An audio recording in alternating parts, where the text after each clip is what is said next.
All right, let's dive into something that sounds kind of formal at first, but honestly affects how everything runs in an organization: lawful and respectful leadership. It's more than just following rules, right?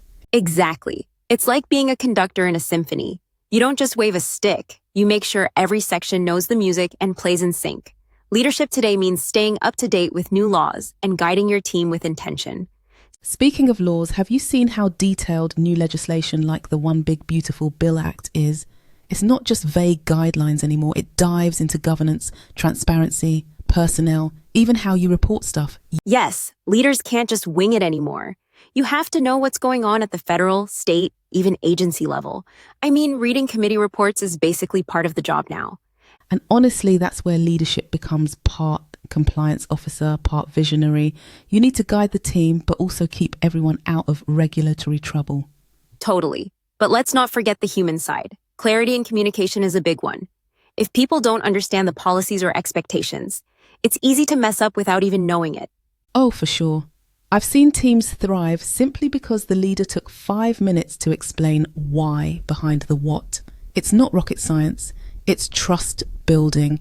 And when you model ethical behavior consistently, that's where culture shifts. It's like being the thermostat instead of the thermometer. You set the tone. Love that metaphor. And that tone should always, always be rooted in respect.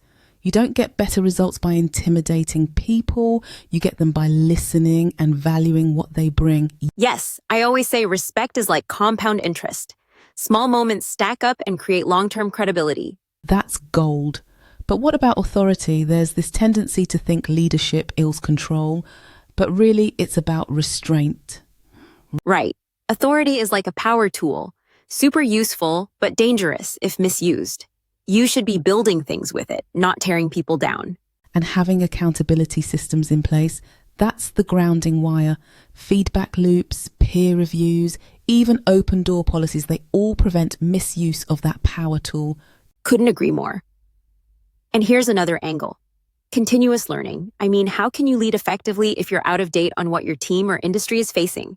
Yeah, it's wild how many leaders skip that part. Go to a seminar. Read a policy brief. If your knowledge ends with your last job orientation, you're probably behind. And let's not forget mentoring. Sharing that mindset with up-and-coming leaders makes a bigger impact than any single compliance checklist. It's the ripple effect. You model integrity, they absorb it and pass it on. Culture multiplies that way.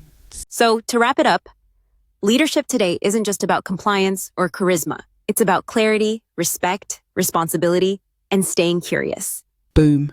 Now here's a thought to take with you. If laws and policies are the map, then dignity and ethics, they're the compass. How are you using both?